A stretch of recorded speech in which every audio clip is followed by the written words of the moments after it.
शहर से सामान लेकर जब चंपक सेठ वापस गांव लौट रहा होता है, तभी उसे एक आवाज सुनाई देती है।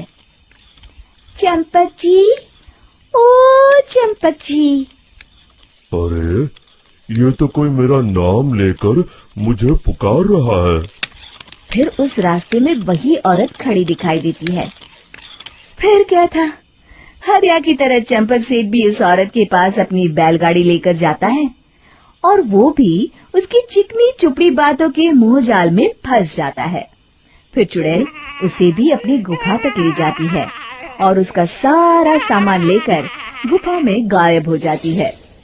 बेचारा चंपक सेठ लाचार होकर खाली हाथ गांव लौट आता है।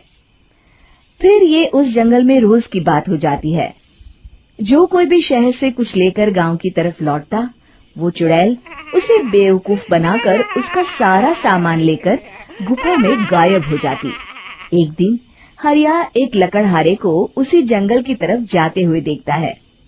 फिर हरिया उसे रोकते हुए कहता है, अरे भाई, क्यों अपनी मौत को दावत दे रहे हो? मेरी बात मानो, आगे जंगल में मत जाओ, वहाँ एक बड़ी भयानक चुड़ैल रहती है।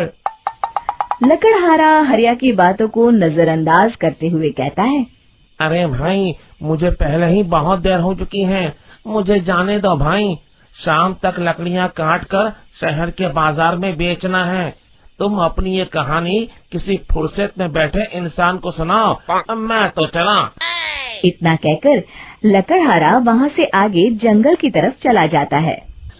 फिर अगले दिन गांव के मुखिया के घर के बाहर बहुत सारे लोग जमा हो जाते हैं। तभी हाथ में कुल्हाड़ी लिए खड़ा लकड़हारा कहता है, अरे मुखिया जी, अब आप ही हमें बचाइए उस जंगल वाली चुड़ैल से। हमारा सारा काम तो शहर से ही होता है।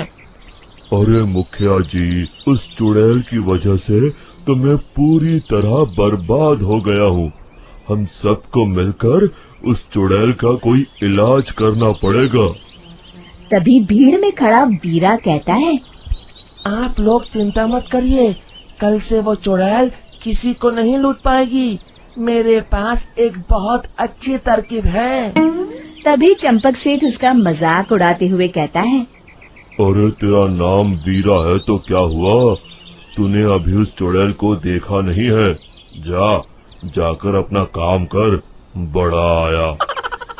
तब मुखिया जी कहते हैं, नहीं नहीं चंपक सेठ, मुझे लगता है हमें इस लड़के को एक मौका देना चाहिए।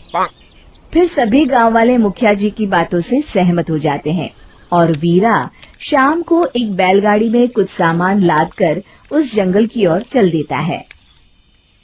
वीरा, ओ वीरा, कहाँ जा रहा है? तभी वीरा मुड़ के देखता है, वही चुड़ैल एक औरत के रूप में खड़ी है। अरे बहन जी, मैं आपको ही ढूंढ रहा था। देखिए, मैं आपके लिए क्या लाया हूँ। अरे वाह, तो खुद मेरे लिए इतना सामान लाया है। तू ही अकेला गांव में समझदार है। जरा देखो, मैं भी खोल के, बड़े भूख लगी है। जैसे ही चुड़ैल उस सामान पर से कपड़ा हटाती है, एक भगवान शिव की तेज रोशनी उसके अंदर मूर्ति से निकलती है और चुड़ैल अपने असली रूप में आकर जलने लगती है। अरे मैं जल रही हूँ, बचाओ! बचाओ! ओम नमः शिवाय, मर गई मैं! देखते ही देखते वो चुड़ैल राख के साथ उड़ जाती है और सभी गांव वाले भी वहां जाते हैं। शिक्षा बुराई पे सदा अच्छाई की ही जीत होती है।